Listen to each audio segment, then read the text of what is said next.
Peace everyone, Unmask here. Welcome back to another live critique session. I have plenty of your artwork here that I'm going to go through today.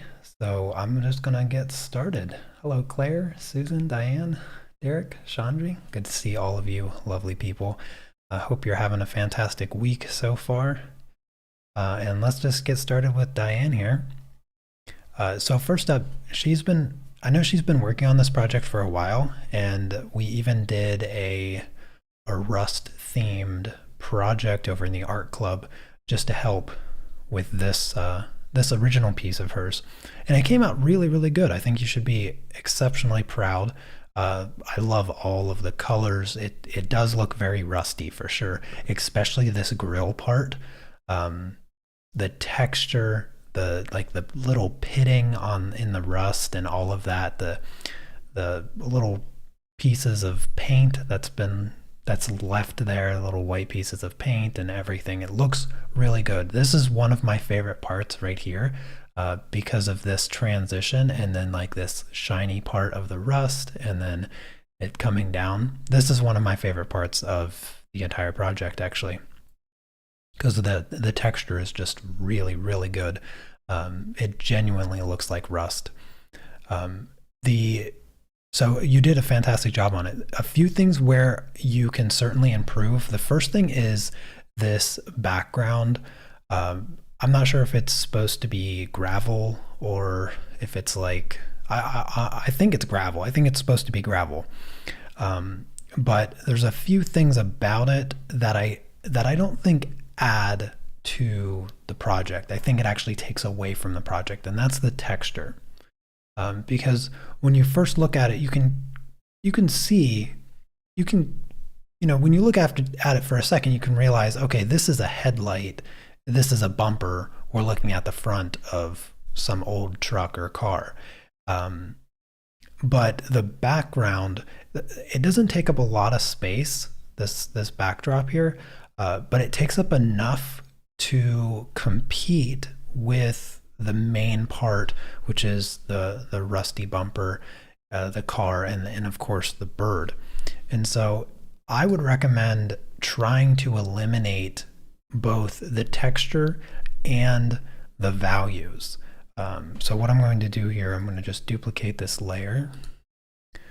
I'm going to give the background an extra bit of blurriness. Let's do it this. So I'm just going to give the background an extra bit of blurriness so that the texture is no longer competing with the main subject. And I know you did this in colored pencils, and getting like a really blurry background is one of the hardest things to do with colored pencils, and everybody struggles with it so much. But with a little bit of extra layers and extra time, you can really get a soft, blurry, uninterrupted background that won't distract the viewer from the main focus of the project. The other thing that I want to do here is increase the value. So you have the truck, the bird, and everything.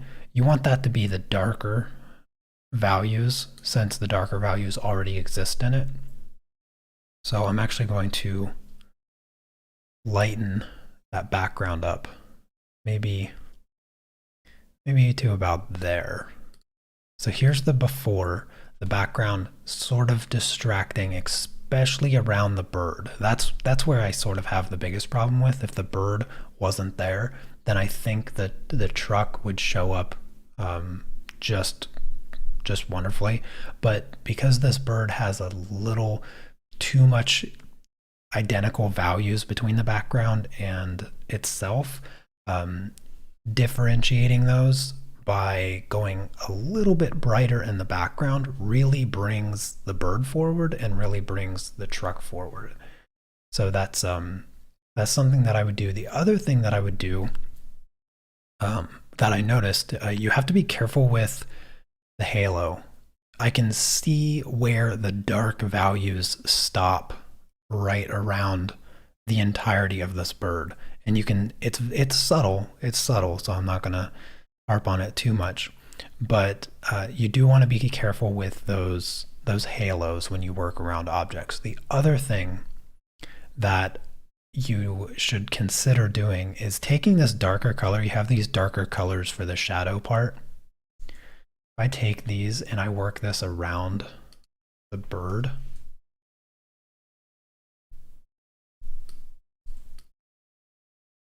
I want to darken the truck right around the bird. So this is like the opposite of the halo. So by darkening the object that's behind the bird, I can let the lighter values of the bird show through. And this is where you can make this correction in your project. I want to go darker around the bird for the same reason I lightened up the background, but for the but opposite strategy. And the reason is I want this bird to pop out a little bit more. I want it to show through. So here's the values between the bluish truck fender, I guess it would be, and the bird. They're very similar in value. So if I take this grayscale, you can see that this color here and the back of the bird, they're very similar in value. You almost can't differentiate them. So by darkening that, using those darker colors around the bird, it allows the bird to stand out a bit more. And then the same thing in the opposite direction.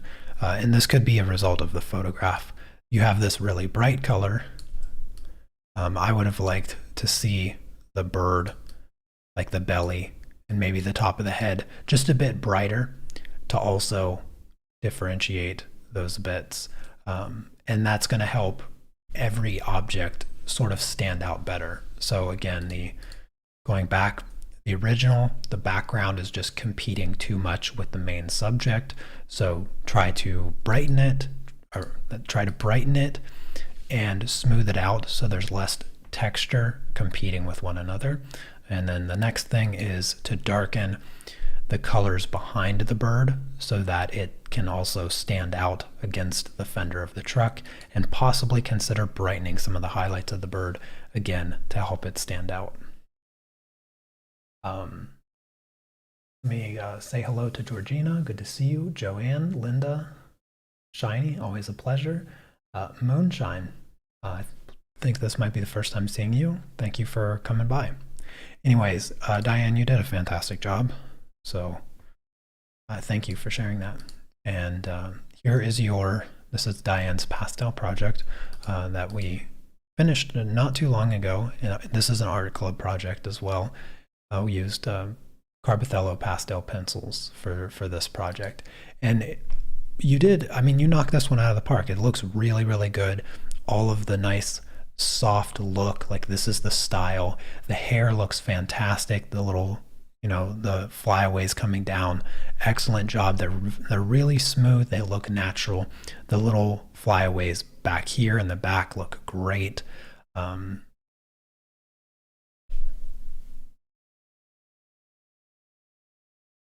was admiring your earrings. Mine is hanging up behind me, and I was thinking, did I have earrings on mine? I do. I have earrings. I forgot this one had earrings. Let's see that. The hat looks good. The flowers look fantastic. I think there's not really a lot that I think you could improve on this, really. I would say the only two things, the eye here, the left eye, this should come down just a bit more. You see how it the bottom. Let me just hide that.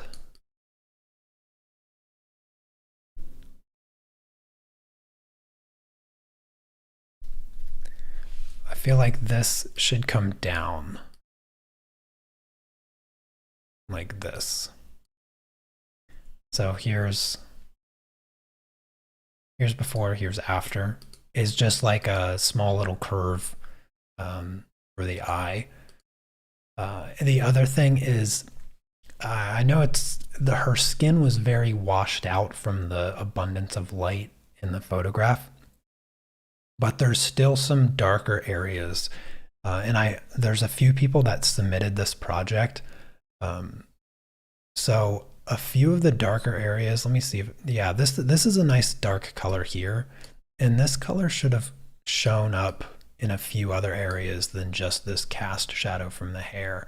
In particular up here around these transitions from the eyebrow into the nose, these shadows are just a bit darker. And also her nose is a bit thinner, like the bridge of her nose. So you have this shadow just a bit too far to the right. And that will help then thin the bridge of her nose because it was just looking a little bit thick there. And then also I saw at least 2 people who submitted this project that didn't quite get the underside of the tip of the nose correct. And the underside of the tip of the nose is generally one of the darker shadows right here. This helps bring the tip of the nose forward and give it that 3-dimensional look. So there's just a little bit of adding a darker value to some parts in her skin to help fix her nose a little bit. And then also I made that small adjustment to her eye. So you can see here that the top part, this part of her nose is a bit too wide, and then it kind of comes in, and it's good here. It's good here as far as like the thickness of it, the width of it. So you just want to be careful with that. Adjust the bridge of her nose, and then also don't forget the underside of the tip of her nose needs to be a bit darker. But other than that, you did a good job. You could also consider like here, where there's a small crease. You have it over here as well. You can go a little bit darker in that crease here for her arms, and then also a little bit here to separate her breasts just a little bit more. Some of the shadows here could also just be generally darker. Her skin was a bit darker in here because the shadows underneath her chin. So there's a little bit of value. There's a little bit of value adjustments that you can make. The other thing is that by using like this darker value, in particular underneath her chin, you can help shape her jaw a little bit. Her jaw looks a little bit rounded.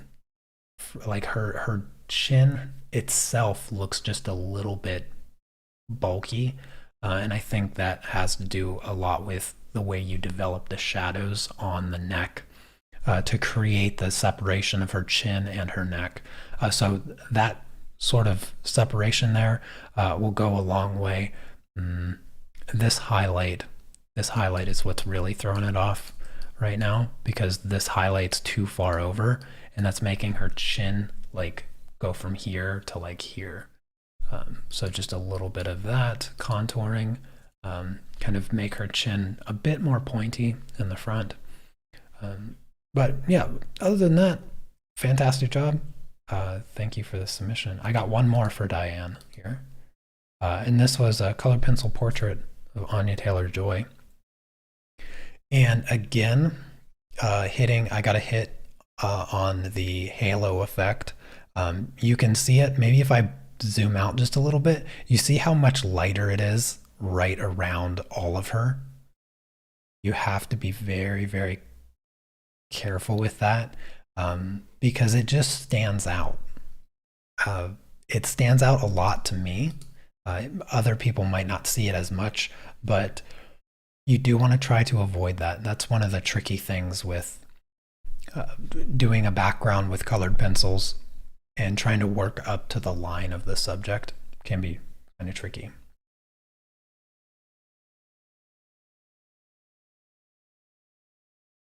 But other than that, the hand hand looks really, really good. I was it you that was having a little bit of trouble down here smoothing this section out? Aside from a little bit of roughness, which is probably just the texture of the pencil a little bit on the smooth paper, the hand looks really, really good.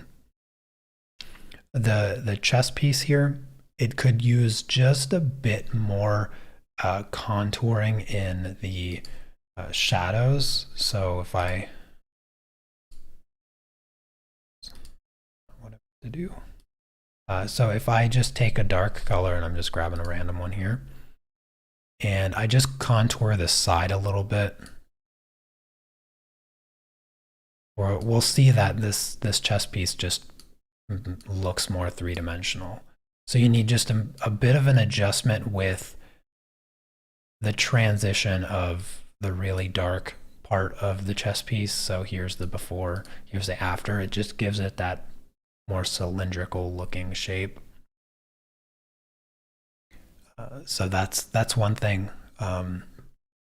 Real quick, the hairline here, or I guess it's more or less the separation of the face in the hair. You kind of cut in a little deep right in here. Try to sort of correct this, but essentially you want these lines really smooth, because it alters her actual face shape if you cut in too deep with the shadow of the hair. You can kind of see that makes her cheek sort of bulge out slightly unnaturally as you sort of sink back in right here. Let me see if I can make a liquefy adjustment just to smooth out, make her cheek just a bit fuller. So what I'm talking about is in particular, it's this side. Just grab this. And I'm just going to smooth out this kind of bump that you may have accidentally just created. Yeah. So just, you saw how minor that adjustment was. So here's the before, here's the after. You see how different her face shape appears just by correcting that. It's like a millimeter. It's so small, right? But here you have this concave shape in her cheek where it should be more of a convex, like rounded out. So that's what I wanted to hit on with the face shape. The coloring is good, the hair, the values, everything like that is good. It was just a little bit on the cheek there. And then also I noticed this, the eye. In the reference photo, she is not looking directly at the camera, and her eyes are a little bit further apart than most people. She sort of has that feature where her eyes, they're a bit further apart, which looks a little weird. It does. It looks a little weird, but she has, even so, her eyes are really big and beautiful. But they're just a little bit further apart than we generally find attractive. I don't know how else to put it, but they are a little far apart, which makes them tricky to draw accurately, because you sort of notice it and you want to correct it. And I feel like you sort of pushed this eye here towards the center, which this eye is not reflecting. If we move either of these, if we move either of these eyes here, like if I slide this one over, it looks a little bit more natural, because now her eyes are looking sort of the same parallel direction. But I think it's this one. I think this eye needs to be just a little bit towards the center here.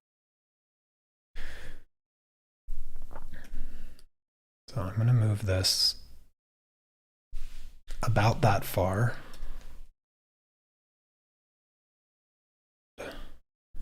take the iris color here and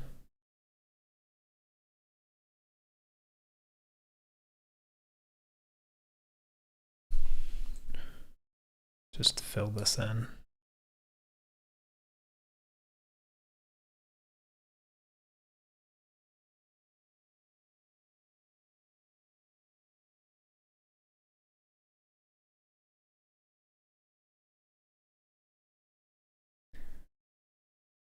There. I'm not going to do too much, but essentially, what did I change here? Where did it change? There. So from there to there, just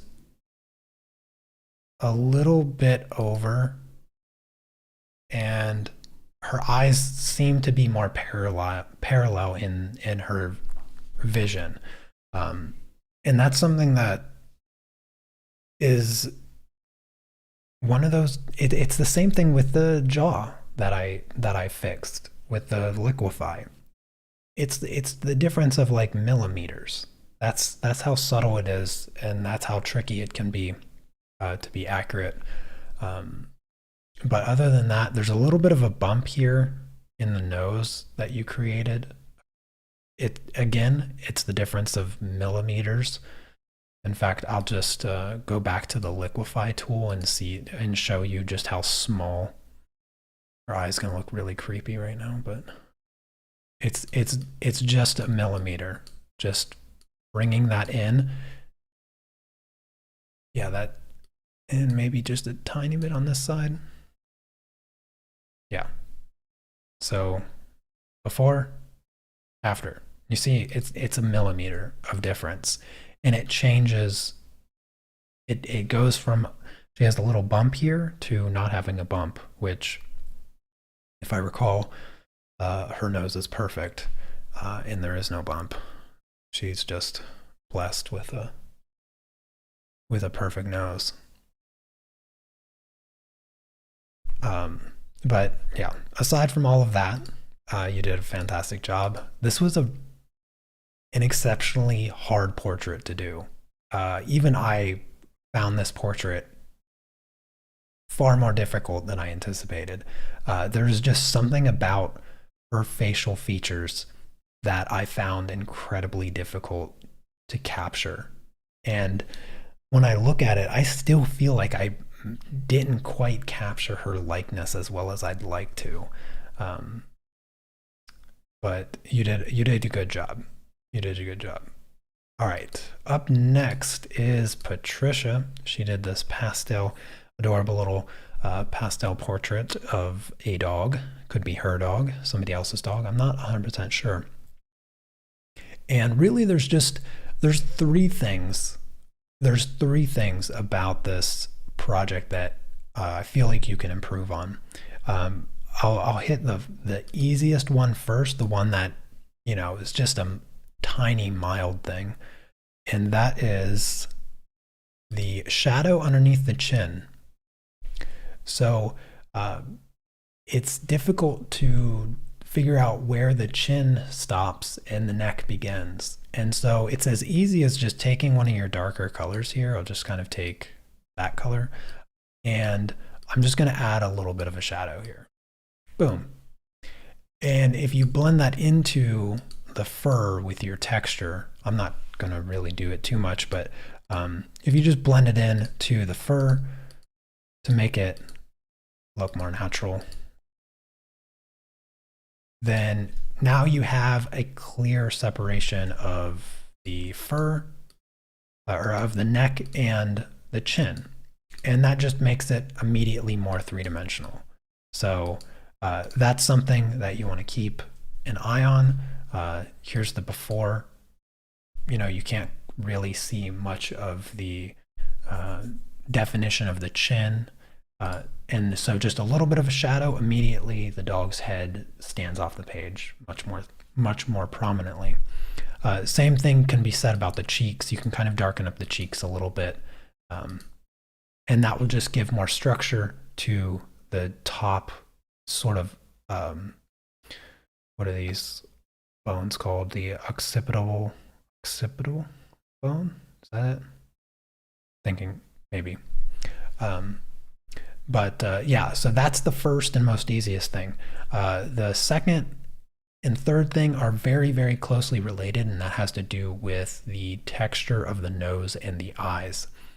The texture of the nose, you want it to look smooth. And so what you'll do is I recommend doing a solid color. And I'm just going to do kind of a gray, solid color here. And then you want to add the texture into it. So I'm going to do it not a completely like one solid color. I'm just going to work over it. I'm going to do it black like this. I'm going to go black in the nostrils, pure black, with leaving those little highlights that you have there. And there's no clear indication of the light source or the color of the light in the scene that you captured, because the white fur is like pure white. If it was outside, the white fur would lean towards the blue side of things if it was taken under a blue sky. And then that blue would be reflected in the top of the nose. Since it's a neutral light, I'll just use this gray of the background. And now I'm just going to create a little bit of a highlight for that top side of the nose, because the nose comes out and then it dips down. That's the way dog noses are. And so just that top side. And so here's the nose with like a bunch of the little pitted texture that dog noses have, but it's a bit too much texture. Smooth out the texture, deepen the nostrils, and completely cover the paper there so the nostrils are just like, black holes. And then that will boost the shininess of the nose. And if you want the nose to look really shiny, then you take your white and you add the dots for the texture. And so a little bit, that's way too big. Just a few dots for the texture of the nose, and you get that pitted, dotted look. And then you also have a nice bright highlight. And so that's what you want to do with the nose. Now with the eyes confuse me quite a bit because this iris looks like it's going this way, whereas this one just looks straight on. And so again, same thing with the nose. You got to smooth out this texture. I'm just gonna cover the eyes completely because I don't even know exactly what is supposed to be happening with the eyes. So let me just invent new eyes and show you what. I'm going to start with just the scleras of the eyes, and then I'll put in the irises and I'll put in the color. So I'm just erasing them first. Looks super creepy. All right, now I'll use some dark color, and I'm going to create a bit of the shadow on top. Maybe add a little bit of the fur color into the scleras, something like that. And now for the iris themselves, just going to use a circle here. I'm just make them facing straight forward. That's what I'm going to do. Yeah, that looks good. And now the pupil. You always want to make sure your pupils are symmetrical and centered. You want to make sure your pupils are centered in the iris. I know there's some like birth defects that exist in the world where pupils aren't even circular and they're like weird, or you have two pupils. I don't know if you've ever seen eyes like that, but it's not common enough to, yeah, it's not common enough for me to go into the detail of, so I won't. Now I'm just establishing some of the shadows on the top of the iris. I know I'm covering the pupil right now, but I can always add the pupil back. But the shadows, there'd be the drop shadows from the eyelids. Let's get some of the browns in there, and I'll just add a bit of texture. Now the color of the edge of the iris is usually pretty dark, so I'll sort of just create a quick outline here and there. And I'm just doing this as quickly as I can with my mouse, so don't judge too harshly with my ability to draw with a mouse, because I'm just trying to clarify the eyes and what you should look for. So I'm going to keep the eyes like that, just for now. And here's before, you can't clearly determine what the eyes are doing, where they're looking, or really even what color they're supposed to be. Here, they're much more defined. They're looking right at the viewer, and they are smooth. That's the biggest part, is that they're smooth. And once they're smooth and clear, it just looks better. It just looks better, period. So be careful with the eyes, and then of course the nose, and the shadow underneath the jaw. Anyways, great job, Patricia. I like the colors and composition and everything. Just keep working on the eyes. All right, up next is Dadek, and of course he has blessed us with a beautiful graphite portrait once again. And I always have the hardest time finding something to say other than how good his portraits are. But this time I do have a few things to add. The first thing is the lips. They match the rest of his skin tone way too perfectly. And lips are always a little bit darker than, or sometimes I guess they could be a little lighter than the surrounding skin, but they're almost never, if ever, the same value. So you have some of these darker values here, like on the shadow side of his face, which, yeah, the light source is definitely on the left side. It could be part of the photograph, because if the paper looks gray, so maybe it's just the photograph, because I did notice that in this project that you sent, the paper was really, really gray. And I'm pretty sure you didn't work on gray paper. So it could just be the paper. But I would have really liked to see a bit brighter highlights on this side, really establishing the light source with much more clear intentions, because I can see the shadow line here. So his left side of his face should be quite a bit darker. So I wouldn't even have minded seeing something like that, like just clearly indicating that side being darker. A really, really strong light establishment. But for his lips, I think his lips just look too bright in comparison to his skin. That's way too dark. Let me get another shade. But yeah, that's all I wanted to say. I feel like the light part of his lips were just a bit too bright, and then you can bring out maybe the highlights again, just to make his lips appear different than his skin, because lips appear different than skin. And then the other thing is a bit of the anatomy that I think you may have messed up a little bit, and that is his abdomen transition into his chest.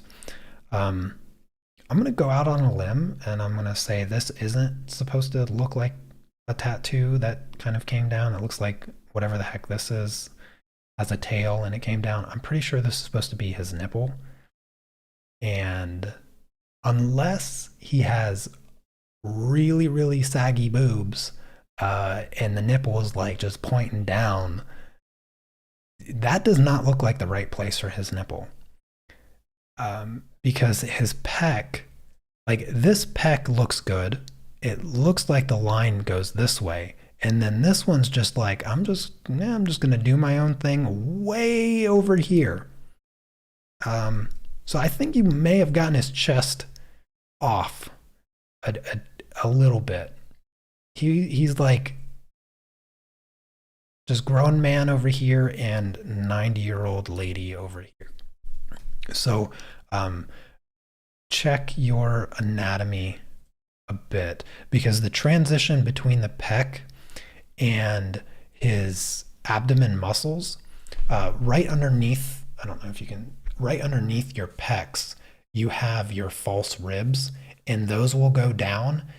I don't see where, like this should be right here, should be his false ribs that come down, these false ribs, and then your abdomen muscles start. That's where like the six pack belongs, like underneath, or not underneath, but below your false ribs, because you have your sternum here that connects to your rib cage. And so,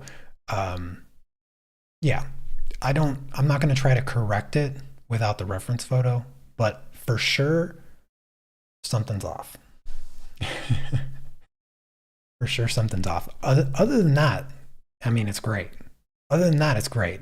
But I would have liked to see a little bit deeper values in his skin to establish that light source just a bit better, a bit heavier shadows. But it's a great portrait.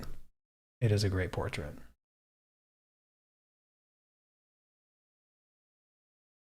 On the original, yeah, you'll have to send me the reference photo. There's just something off. Maybe it's just the translation of the photo into graphite, because sometimes certain elements of photos don't translate as well as drawings and paintings and whatnot. I think a really good example of that is lens flare. If you have a lens flare in a photograph, try translating that as a drawing. I dare you. It's going to look atrocious. Lens flare is one of those things. So there's other elements. Anatomy is one of those elements. Anatomy can be really awkward when transitioning it into a drawing or a painting. And that's awkward. That's really awkward. But aside from the goofiness happening right here, it's really good. And then you, of course, did this project. I didn't even know that you were working on this project. You must have been more watching and drawing than typing in chat during the live streams. And for anybody else that doesn't know, this was a suggestion by one of the art club members.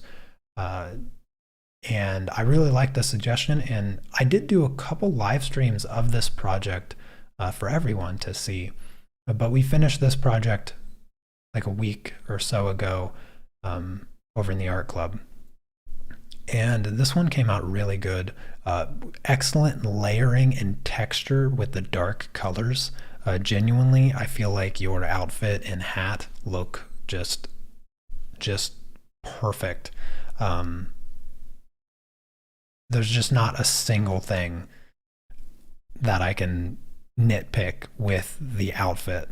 The values, the colors, the amount of layers, and the smoothness that you have, it really, really captured that leathery look. The subtle details of the texture. I mean, just look at those. That's really, really good. Working those types of details in a very, very dark object is one of the trickier things to do. So you did an excellent job. The eyes look great. There's something about the eyebrows. The eyebrows do feel a bit angular. Yeah, so this one here in particular, this one not so much. It has that sort of rounded look, but I feel like it lacks a bit of texture.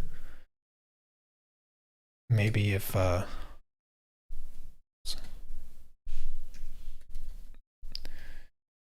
like some lines, some texture lines like this. This one, I feel like I see them. I feel like I see the lines, like they're going like this. But this one over here, maybe you just forgot, or it's just the photo. But I don't see as many texture lines in this eyebrow as I see over here. And then also, so this top line here, I'm gonna try to pick a color that everybody can see. So this top line right here for this eyebrow, see how it's smooth, like it has like this nice curve to it. This one, however, is very angular. It's like a straight line. And that's what throws me off with this eyebrow, is that it has that noticeably much more angular square look, where this one looks more natural in its shape. This one looks more natural in the texture that I can see in the photograph, but not so natural in its shape. This one is the complete opposite, very natural in the shape, but I can't quite see the texture that I see in the other one. So that's the eyebrows. The other thing, though this color exists, this brownish color in her skin around her eyes, doesn't really show up that strikingly. It's almost gold in the way that it shows up here in yours, which isn't quite the way her makeup is. Her makeup is much more smoky, as opposed to like this bronze gold color of eyeshadow.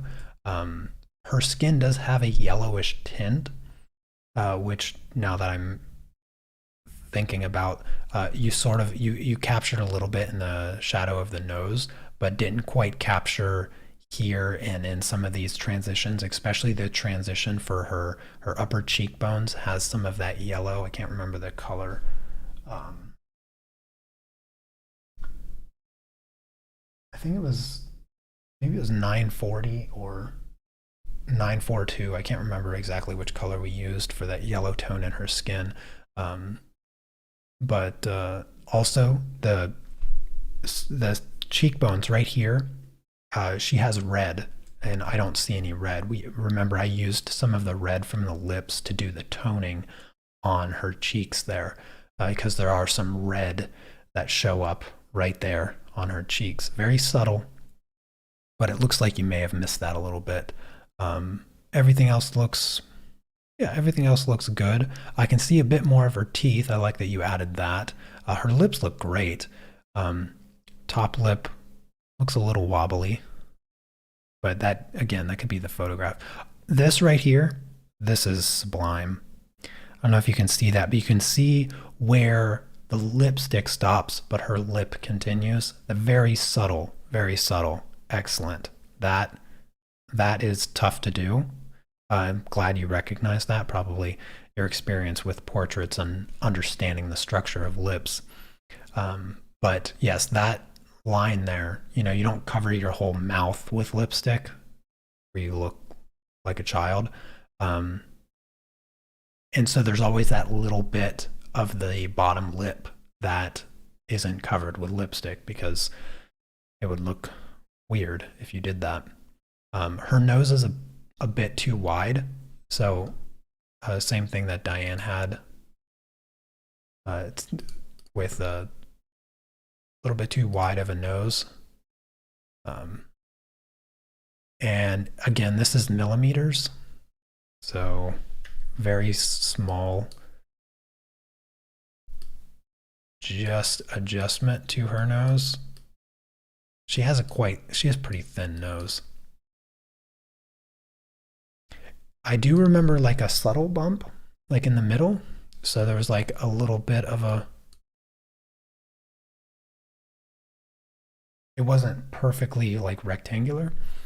So there was just a little bit of a thinning of her nose that I think may have missed. So here's the before, here's the after, just teeny tiny little adjustment. Other than that, fantastic work. Alrighty, moving on to Joanne. Got 2 projects here from Joanne. And this one, oh, when did we do this one? Wasn't this like November, December of last year? So this project was done a while ago. Might even have been October. Yeah, it could have been October of last year.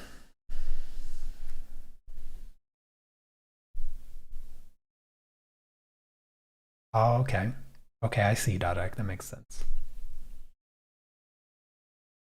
You did a good job on it. You just missed a couple little things. Yes, so Joanne, this one came out really good. The values, the ear and the face of the squirrel. The squirrel's name is Butters, for those of you that don't remember. And the chipmunk's name is Toast, Butters and Toast.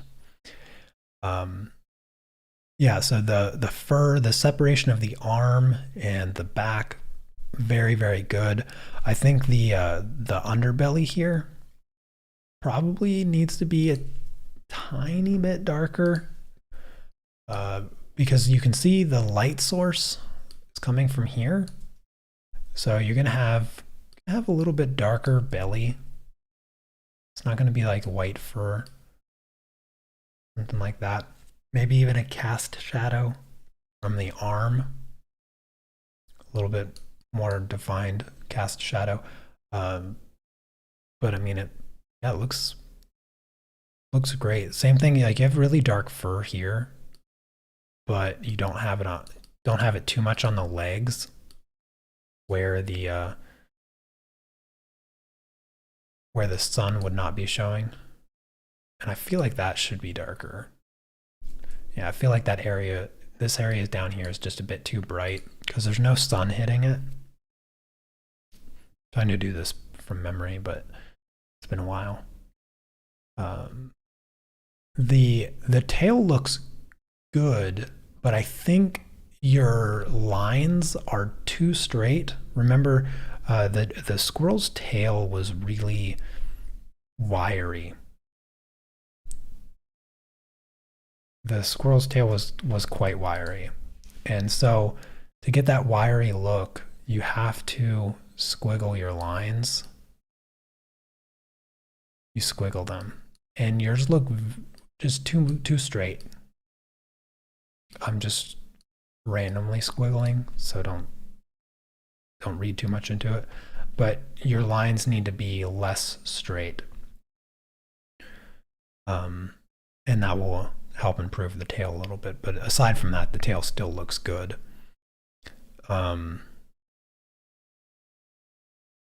The tree stump here, everything looks good on it, but these lines down here, they stand out too well against the other textures that you didn't quite get in the stump. So these lines are very, I don't want to say precise, but they stand out quite a lot. They're not very obscure in their presence. They're almost too bold. And I know that these textures here exist, but the problem is, where's that level of texture here? So you have this sort of unique level of texture and detail just in this one spot. Whereas over here, there's not quite that much texture and detail in the log. And in particular right here, if you look at this spot, what makes this part of the log more important? Because there's a lot more texture and actual contrast, because you can see, like if I can grab, see how dark that is? Now if I take that over here, that's not the actual value, this is the actual value. See how much darker this texture is here, but that level of contrast doesn't exist on this part of the log. So what you'd need to do is you'd need to take this dark color, which I imagine was probably black or something, and fine tune your textures here as well. Create those jagged edges in the bark of this log. And that's going to balance your details and your values throughout the entirety of the log. I remember this log being quite a headache because there's a lot to it. But now you can see that I've added those new values, those darker contrasting values here that match this part. And I also added a bit of extra texture to the tree bark. Now it matches. But now this area doesn't match this area. So that's probably the most important takeaway from where to improve on this project. The other thing is your color choice for the background. If you look at Butters and Toast and the log, all of the colors are very neutral. There's nothing sort of brightly saturated about them. They're very earth tone, natural looking colors that would occur in nature. But if you look back here, like this green, I'm not sure there's too many places that you're going to see this green in this abundance. Like that is some cartoon level of green grass. And so for the background, you probably want to be careful with your color choices in the future for, I'm going to tone down the saturation. I'm going to go a little bit more yellowish for the background here. So a little bit darker, a little bit more yellowish. Give me a second. So here's what it looks like now. And I'm going to do 1/2 of the background. So I'm just going to retone this background on this side where Toast is. And this is a much more natural tone for the background than this over here. Let me just do the whole thing now, and then I'll just do before and after. I'm doing this kind of broad, but that green is just a bit much for the natural look of things. So here's the before, very, very bright. And you can keep the brightness, but you got to tone down the saturation because the saturation's sort of throwing off the image a little bit. All right. Other than that, I mean, it's a beautiful pastel painting. So yeah, good job. All right, and Joanne, this is your rendition of the pastel portrait with the goofy hat, and you did a really good job. And just like Diane's, there's a few values in the skin that could just be darkened a little bit, and then the same thing with the eyes. You gotta be really, really careful with the placement of the irises. You can see that this eye over here is just looking just the tiniest bit more to the right than this eye. This eye looks like it's looking at you, like it's looking at the camera. This eye looks like it's looking off to the right of the camera. And the best way to test this, so when you're doing a portrait, the best way to test this is just cover up one eye and ask yourself, where's that eye looking? And then cover up that eye and look at the other eye. Ask yourself, where's that eye looking? Look at them separately. I'm just covering up one eye, covering up the other eye, and I can see that when I'm looking at her right eye, she's not looking at me, but when I'm looking at her left eye, she's looking at me. And that's a quick test you can do to determine whether or not your eyes are looking at the same thing. Besides that, great job on the hair, flyaways, the twirls, everything. Dress looks good. It looks like you could have added a few more layers to the dress to smooth it out, but the values and the colors and everything are good. The flower looks great. Am I mistaken, or you changed the color of the ribbon? The ribbon looks good like that. I do like that. You kind of made the ribbon purple, right? It's not purple.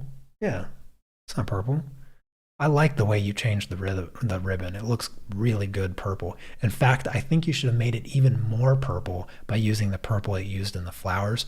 Maybe not that dark, but using a little bit of it. I like the purple a lot. That was a good touch.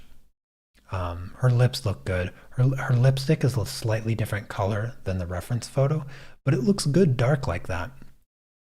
And then the last thing that I want to, again, remember the tip of the nose. You do have the darker values of the skin right here, but you need just a little bit darker under the tip of the nose, because your nose just has that sort of flatness to it. And so by darkening the tip, right underneath the tip there, that's going to bring the nose forward, bring the tip of the nose more forward. And so that small adjustment, aside from that, her nose looks pretty good. This shadow looks just a bit too thick, bit too low. But yeah, this was a difficult project to do. The face was quite small. The face was quite small in this project. So you did a really good job. Careful with the outline here. Got a little bit of an outline. Try to soften that transition just a bit.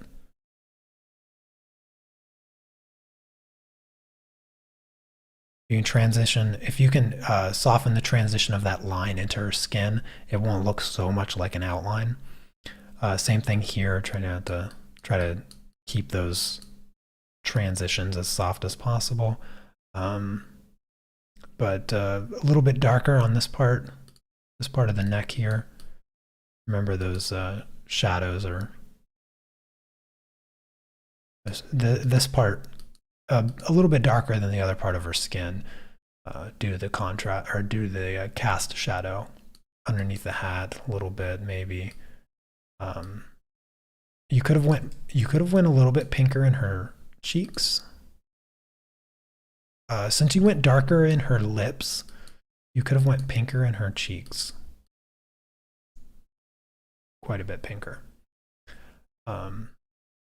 But yeah, it still looks really good. So here's just small changes, teeny tiny little changes.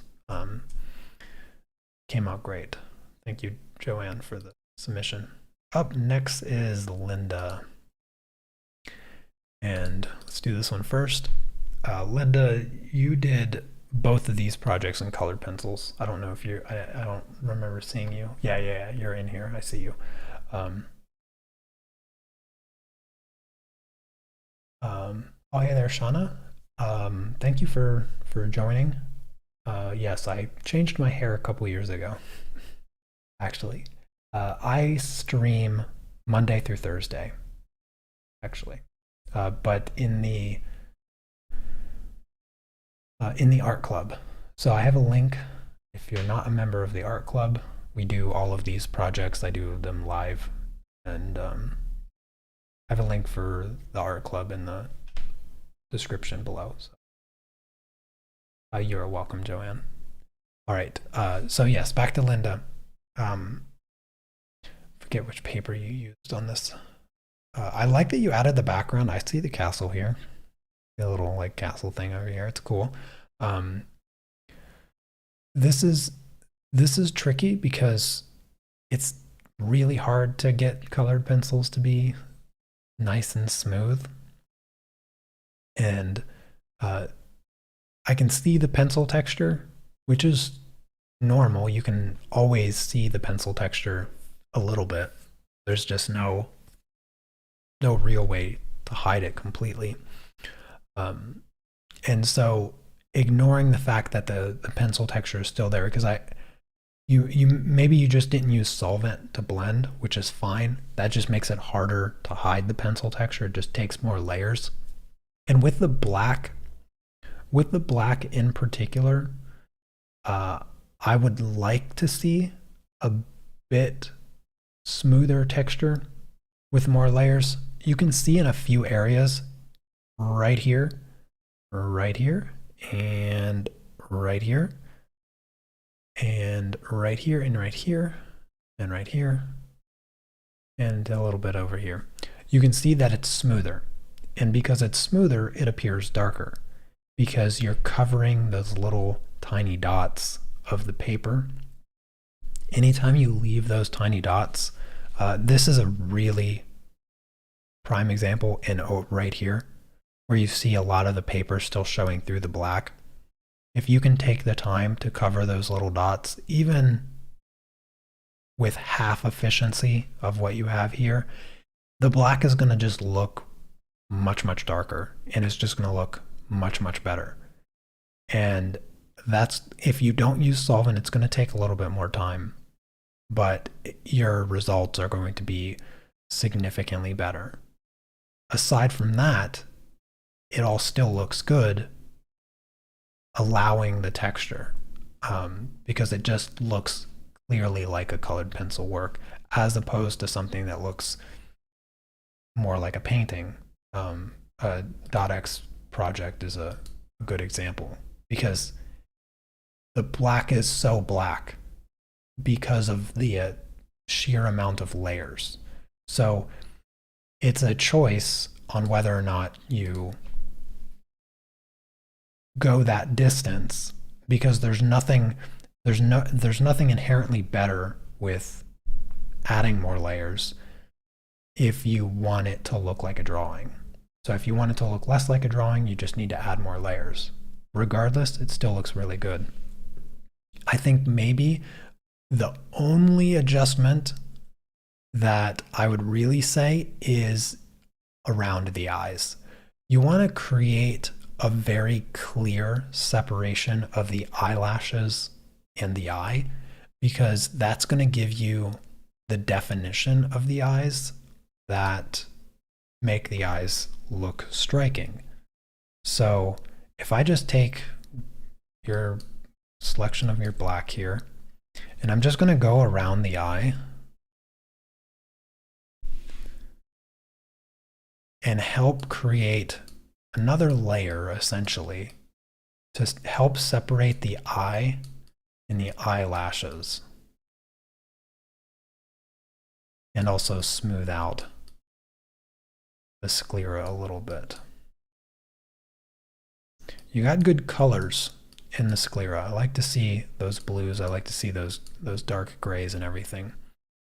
But when it comes to the separation of those parts of the eye, you want to try to define them just a little bit more effectively by covering up those whites, those white dots. Keep your sclera smooth. Again, that just takes more layers. And the eyes just look better defined. So here's before, where there's still a little bit of the scratchiness, still a little bit of the texture. One or two more layers of the black, and that is the way your eyes transform. It's a small thing, but it's substantial because it's the eyes. It makes a lot. It makes big improvement with small changes when you define the eyes much more clearly, because that's the important part of just about every portrait. And good job on the clouds and sky and everything. Background looks cool. And you did this project in colored pencils, which at first I didn't even realize. When I was looking at it, I was like, and then I read you did this one in colored pencils, and I'm impressed. This one came out super good. The fact that you did that background sort of blows my mind because it looks like better than mine, and I used pastels. So I wouldn't change anything about the background, wouldn't change anything about the colors you chose, the approach you took. You even preserved the frilly things on for the hat. So you worked around those frilly things on the hat when doing the background, which is both remarkable and crazy. So I admire you for that. The shadows of the skin, just a tad bit too gray. You gotta grab your ninja purple, Linda. You gotta grab your ninja purple. I'm gonna just make ninja purple right now. This is ninja. And I'm gonna just tone all of your shadows in the skin with ninja purple. If you don't know what ninja purple is, for those of you that haven't followed me long enough, there are just certain colors that always stand out to me in the transition of shadows. This might even still be too saturated, but I'll fix that in a minute. Definitely a little bit here and here. Here. I know this part of the skin is quite shaded, but ninja purple isn't a actual color, it is just an idea.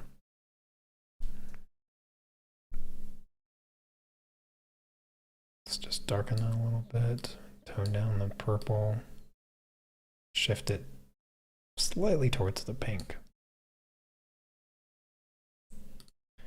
And it just gives those transition colors a bit more life, with a little bit of purple in there.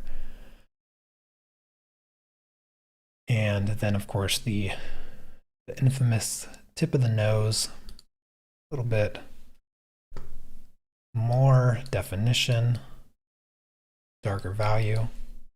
Bring the tip of the nose forward. And then again with the eyes, just, add another layer or two to help create the definition of the eyes.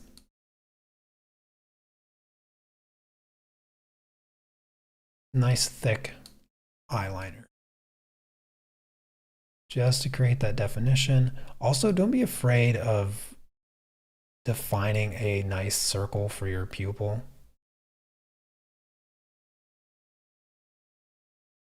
And a couple more layers of black on the hair.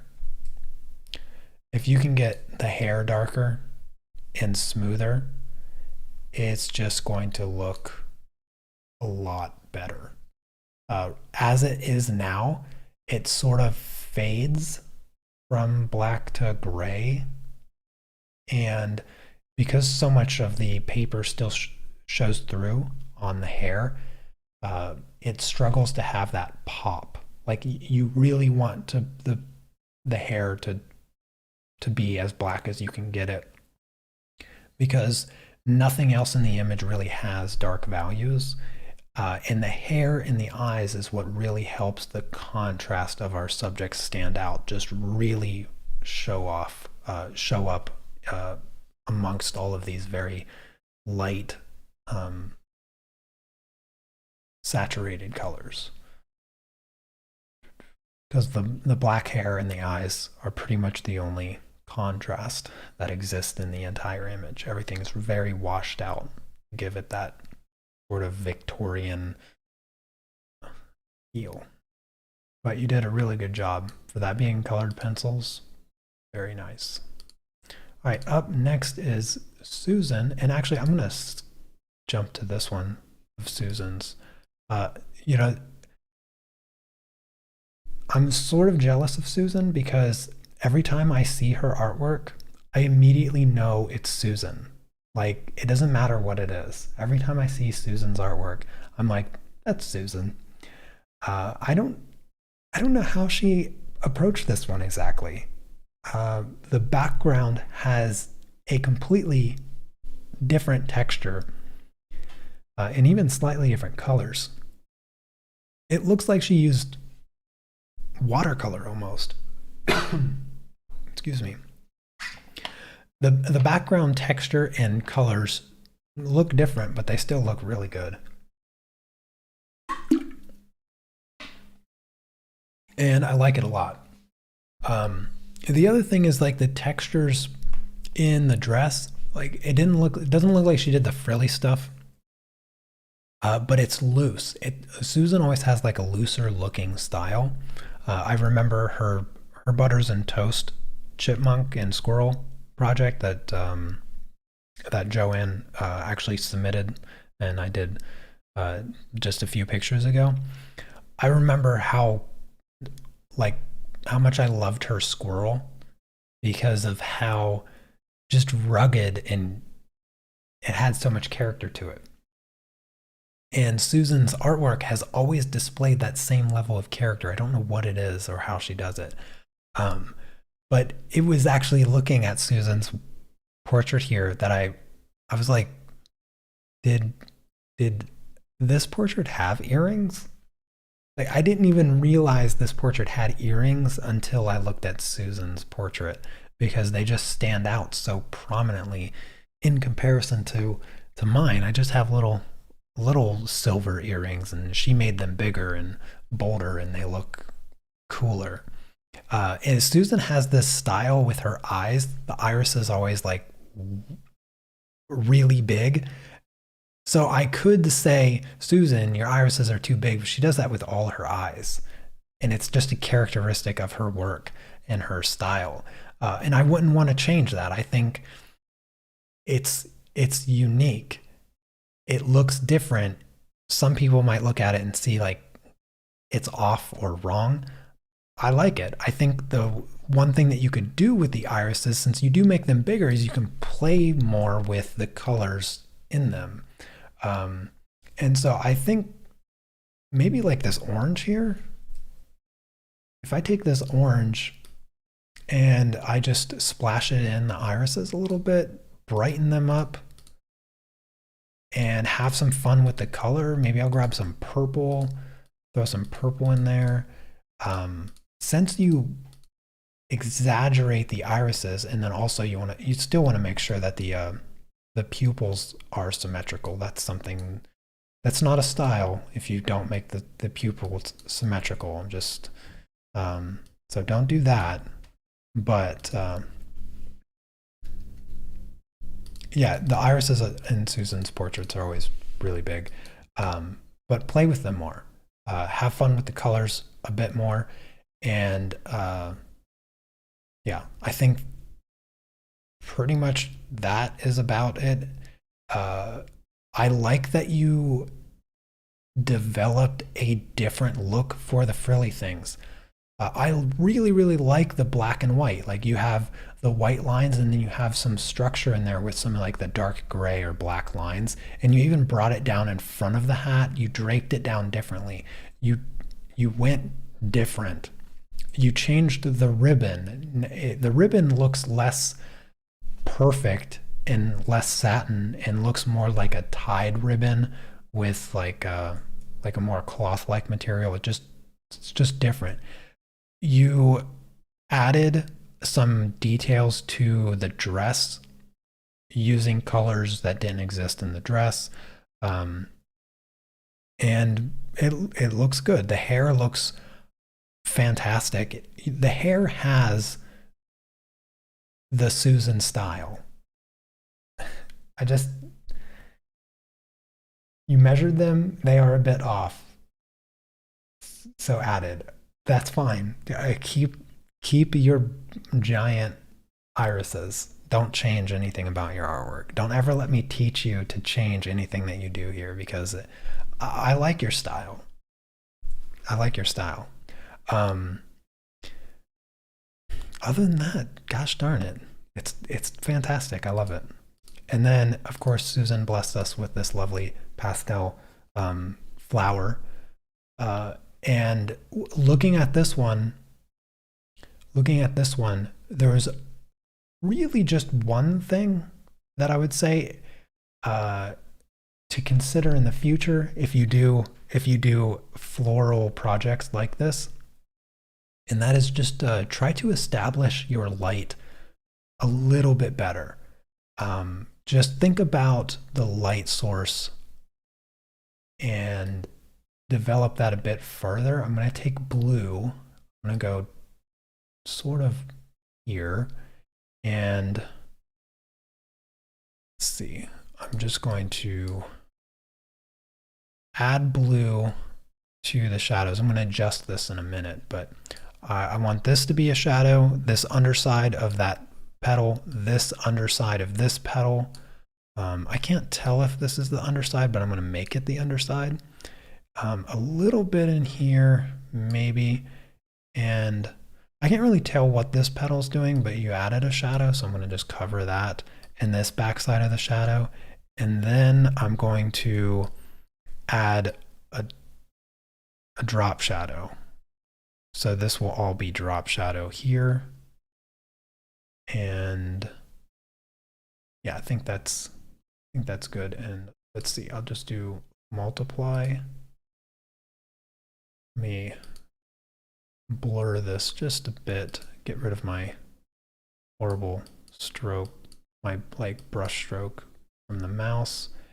And then I'm just going to take this layer and find the value change. So this is the original, and I don't want to change a lot. I don't want to change a lot, like make it super drastic like this. That's not what I would recommend.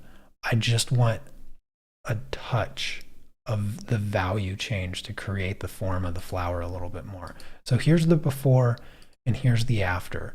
So just using your like blues and your grays a little bit and placing them in certain areas to help create a little bit more of the light, because I felt like the light was coming from the right here, coming this direction, and so this petal is like cupped facing the light, so the backside would be darker. Same thing with this one, same thing with this one, and then the flower as a whole would have this nice drop shadow since the light is going to cast that shadow there.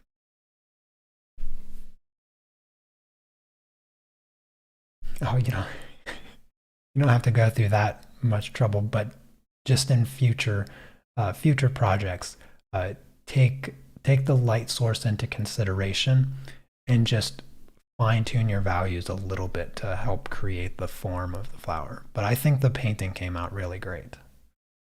Always appreciate your submissions, Susan. Thank you.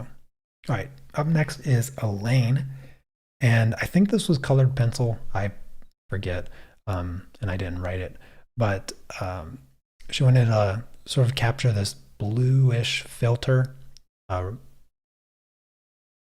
portrait of probably her and her son, maybe, or maybe her daughter and son. I can't tell. Either way, I noticed that she added a little bit down here. I don't know if the bottom part of this photograph exists or she just invented it in the drawing. But either way, I mean, that's came out pretty close. This finger is a little bit long, and so is this one. These two fingers are just a tiny bit too long for this to be correct, because if you look at your hand in this position, these fingers are really close in length. They're not so drastic, especially between the pinky and the ring finger. It's maybe half of your pinky fingernail. So this finger should be like here. This finger should actually be shorter because of the way the knuckles curve back. So even though the middle finger is your longest finger, it's only long like this. But when you bend your hand, you can see the middle finger actually either matches the ring finger, or in this position that the hand is, it's actually shorter. It's actually shorter. It's up because the knuckle is back. The knuckles curve back. So the fingers are a little bit long. The other thing is, the one thing that I like about this photo filter here is the stark contrast between the shadows and the highlights. And in the picture here, you sort of softened everything, which changes the filter. And the one thing that stands out is this cheek right here. It loses the shape. This is like an upside down bell shape. And you sort of just blurred it out. The thing that makes this photo look really cool is that hard light, where it's either bright or it's dark. And you soften the shadows just too much. And that's why you're not quite getting the effect here. The eyes look really, really good. The eyes look great. But the shadows on the face, because you've softened it, you can see her face looks thin. She has a nice thin face. In particular, like where her cheeks are, thin face. Because you've widened this highlight on her cheek so drastically, that makes her face look very, very round and much, much fatter. Not fatter like in a bad way, but just wider. That's what changing this highlight did. If you didn't change that highlight, then you'd still get that shape. You'd still get the shape that her face is, because this highlight here is not so wide. By widening that highlight, you widened her face. The other thing is the hair changed a lot. Like it should be dark here. It should be very dark here. Oh, that is not dark at all. Yeah, it should be dark here. And up here. And here. And here. This is a product of drawing what you think it's supposed to look like as opposed to drawing exactly what it looks like. And what you ended up changing is that this is hair. It doesn't look much like hair the way that you redrew it. And by adding that little bit of the shapes, remember when you're doing hair, never start with individual hairs, which is exactly what it looks like you did. It sort of just looks like the shapes of the hairs, as opposed to the squiggly diamonds I always talk about.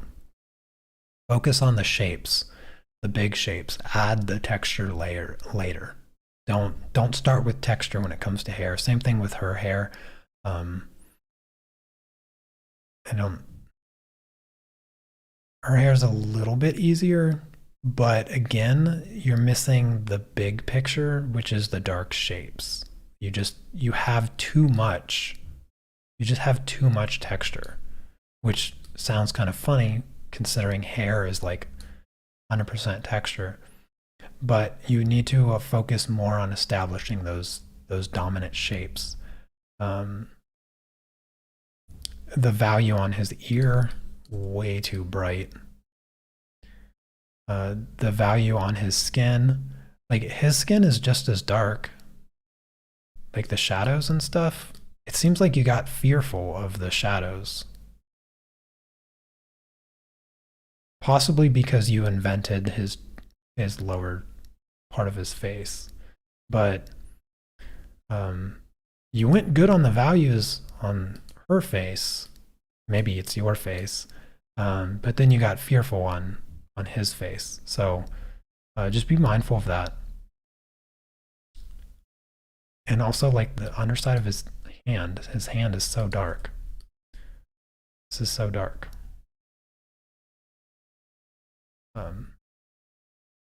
And like his hand in general just isn't shaded. Again, it's probably just fearful of messing up the shadows. But by not going dark where you need to go dark, it just doesn't look correct. So just balance out those shadows. Don't change the shapes of highlights, because anytime when you change the shape of a highlight, it's the same as changing the shape of a shadow, which in turn changes the shape of the object. If you, an example, if I take a circle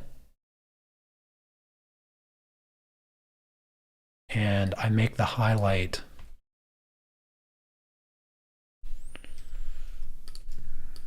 let's just say this is what a sphere. Why is it so bright? Here's the shape of a sphere, right?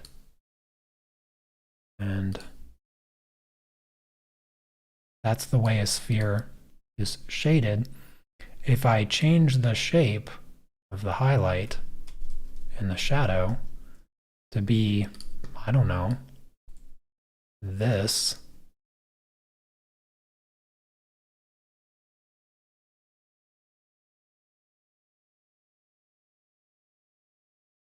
and this,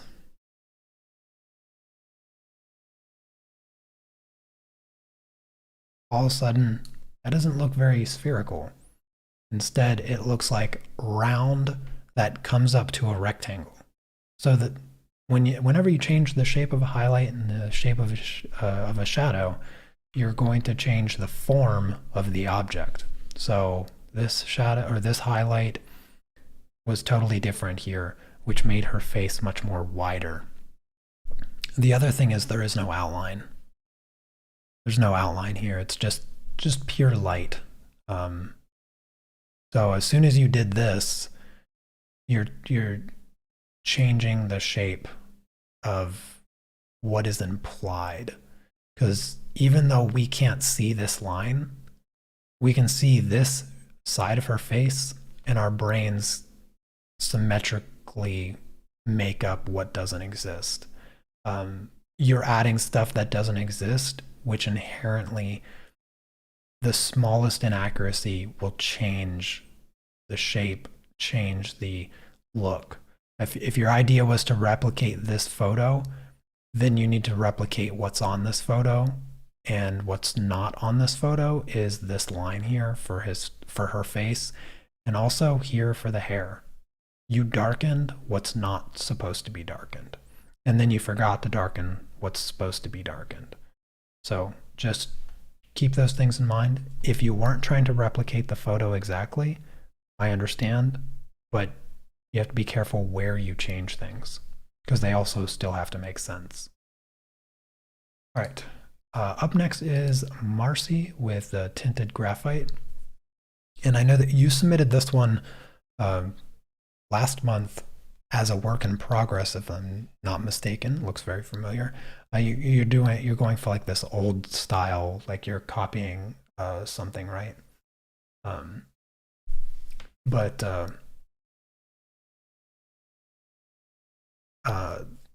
I'm not familiar with the original enough, and you didn't have the original posted for me to look at it. But I would say the only thing I see is the irises. The irises are different sizes, and the pupils are in different placements. This iris is significantly larger than this one. I can still see the direction that she's looking, so that matches. The linear look matches, but this iris is definitely bigger than this one. The pupil on this one looks fairly center, but disrupted by this highlight. This one, I can't really see the pupil, but the pupil looks far off center. Like this one, the pupil looks much closer to the left side than this. It looks like the pupil should be like closer here, and it's over here. So there's not much that I can critique on this particular style, because it is a particular style. So it's not like I can say the skin is way too rough or blah, blah, blah. Because I know that this was a copy of a master's work or something along those lines, some older painting of some kind. But I don't think the original would have different size irises.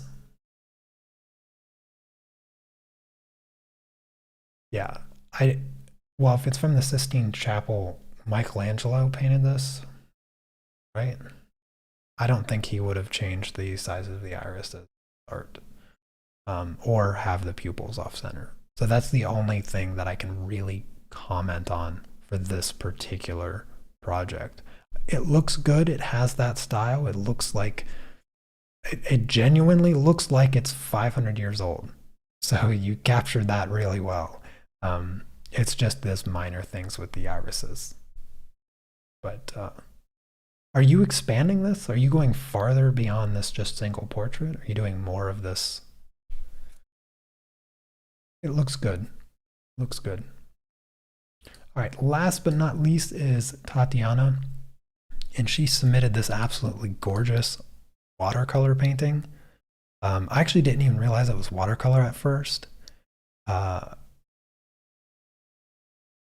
But my goodness, is this not just like amazing?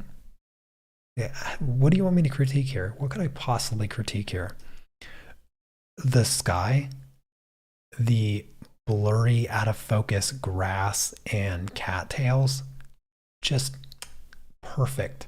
It's just perfect. Don't change a single thing. Just keep doing this.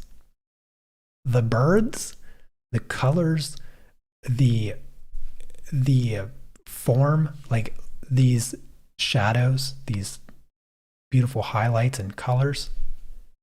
I have nothing. I've got nothing here except praise. Like, this is just absolutely wonderful. I'm trying to find anything. Trying to find anything. Like, what do you say? Yeah, right? What do you say? The only thing I wish is that this was wider, because then there'd be more stuff to look at.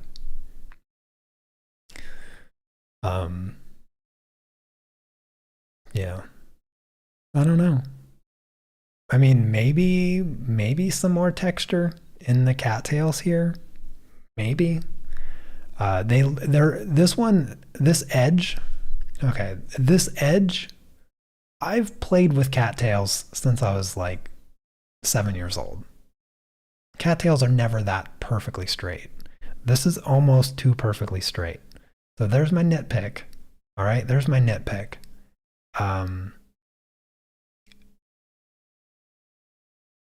They're also usually not this gray. They're more of like a reddish brown color generally. But it's still so good. It's still so good. I feel like if I were to change the color, it would just be a bit off. I mean, the green is very punchy, right? The green really pops out. So, of course, I'm going to say you need more red in your cattails, because red and green complements. I love to use complements. You actually have, what is it? Oh, I just had the word in my head, now I forgot it. It's the color spectrum of where it's the 3 consecutive colors. What is that called?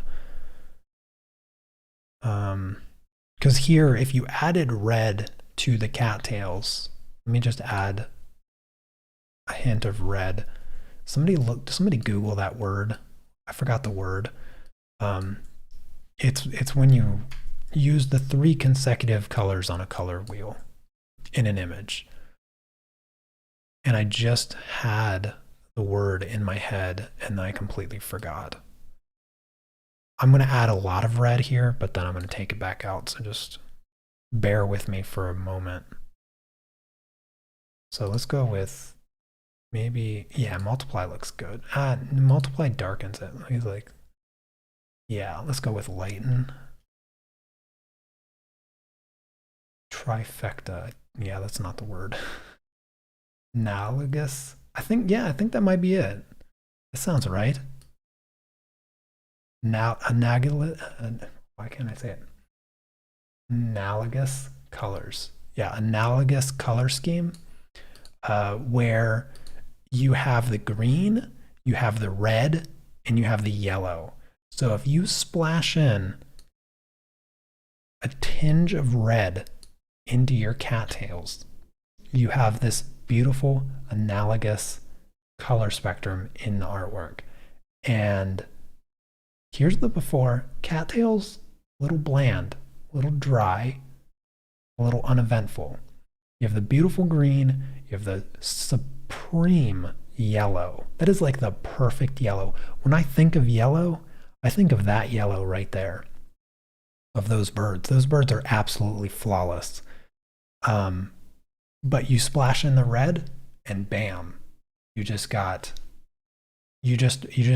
reached the next level. Triadic. Thank you, Diane. Yes, the triadic color scheme, where so on the color wheel, you have green, yellow, and red. The red and green are separated by complements, and then the yellow is sort of like hiding in the middle, right?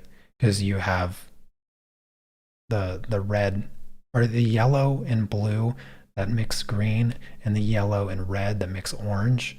And so the yellow is like sort of in the middle of red and green, and boom. It's just lovely. And that's the perfect project to finish on. So that is going to do it for today. Thank you guys so much for coming by and hanging out. I do appreciate it so much. Hopefully you learned something. I always like to do these live critiques to help you improve your artwork in any way possible. And if you're not already an art club member, I have a link for that in the description. I teach Monday through Thursday pastels, colored pencils. We just finished up an inking tutorial this week. Last week we did a drawing tutorial, and then we're going to take that drawing and inking tutorial and we're going to start coloring it next week. So those are the kind of projects that I do. All of the projects are suggestions. We always talk about what projects we're going to do next. So jump into the conversation, jump into the art club, and I'll teach you everything I know. So with that said, you guys have a fantastic weekend, and I will see you next time. Take care. Peace.